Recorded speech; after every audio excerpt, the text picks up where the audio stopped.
Welcome viewers, welcome to your YouTube channel Mom and Daughter Simple Lifestyle.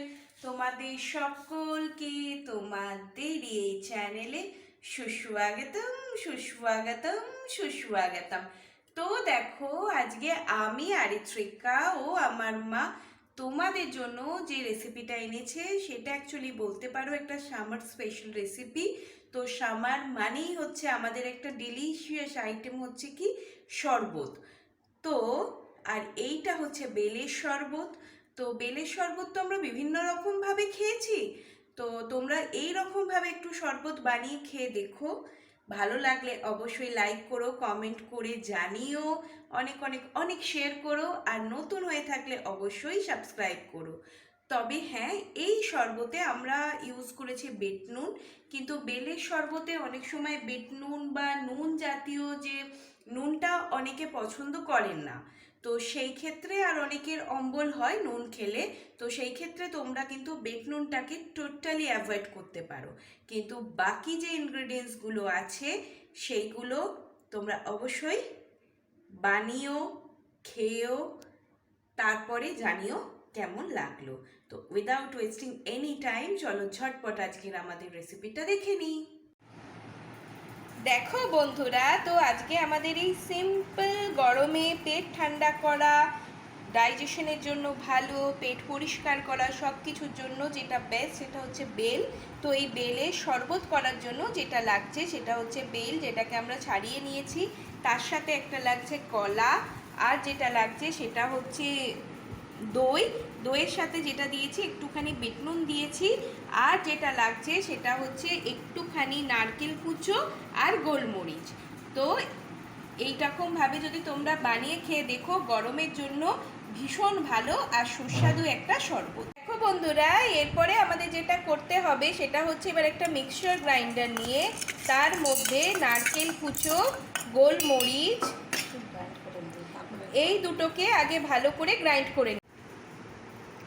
দেখো বন্ধুরা, এরপরে যখন দেখবে নারকেলটা কিন্তু তোমরা আলাদা করে নারকেল আর গোলমরিচটাকে গ্রাইন্ড করো, তারপরে ওখানে যেটা দেবে গ্রাইন্ডারে সেটা হচ্ছে কলা, এরপরে যেটা দেবে দই, আর হচ্ছে তোমার ওই নুন, বিট নুন যেটা আমরা রেখেছিলাম সেটা একটুখানি দেবে টেস্টের জন্য।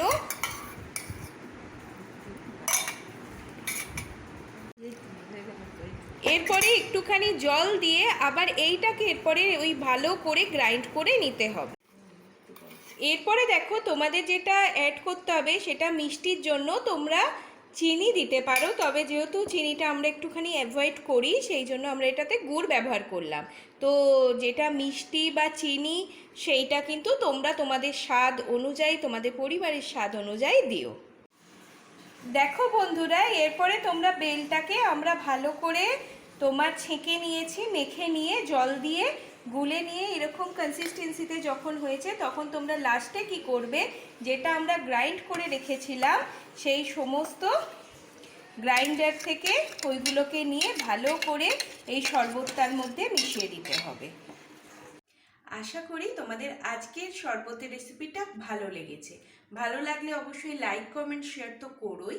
তবে এইটা যেহেতু লাইফস্টাইল ভিডিও তোমরা আমাদের এখানে পাও, তো তোমাদের আরেকটা কথা বলি, বেল খাওয়াটা কিন্তু আমাদের জন্য ভীষণ ভালো, আমাদের স্কিনের জন্য ভীষণ ভালো, আমাদের পেটকে পরিষ্কার রাখে, পেটকে ঠান্ডা রাখে। কিন্তু ব্যাপার হচ্ছে কি, পাকা বেল কিন্তু আমাদের প্রত্যেক দিন খাওয়াটা উচিত না। পাকা বেলের শরবত কিন্তু আমরা দুদিনই খেতে পারি সপ্তাহে, আর বেস্ট হয় যদি বেলকে ফাটিয়ে শুধু চামচে করে খাও, সেটা কিন্তু আরও ভালো, কারণ তাতে আমাদের আঠাটাও পুরো আমাদের পেটে যায়। আর সেটা হচ্ছে, তবে হ্যাঁ, তোমরা যদি চাও তাহলে কিন্তু কাঁচা বেলের শরবত খেতে পারো। তো সেই ক্ষেত্রে কি করবে, শুধুমাত্র যেভাবে সমস্ত প্রসেসটা করেছি সেটা তো করবেই, শুধু জাস্ট যেটা করবে সেটা হচ্ছে কাঁচা বেলটাকে একটুখানি প্রেশারের মধ্যে সিদ্ধ করে নেবে, নিয়ে তোমরা যদি খাও, সেটা কিন্তু সপ্তাহে যদি আমরা প্রতিদিনও খাই তাহলেও কিন্তু আমাদের কোনো রকম শরীরে ক্ষতি হয় না। কেননা হেলদি জিনিস তো খাওয়া ভীষণ দরকার, কিন্তু আমাদের এটা খেয়াল রাখতে হয় যেন কখনোই সেটা ওভারডোজ বেশি না হয়। তো দেখো বন্ধুরা, আমাদের রেডি হয়ে গেছে একদম বেলে পেট ঠান্ডা করার শরবত। তবে আমরা যেহেতু আইস কিউব বা বরফ খাই না, তাই জন্য আমরা এখানে বরফ দিইনি। তোমরা চাইলে কিন্তু অবশ্যই দিয়ে খেয়ে দেখবে, খেতে কিন্তু ভীষণ সুস্বাদু।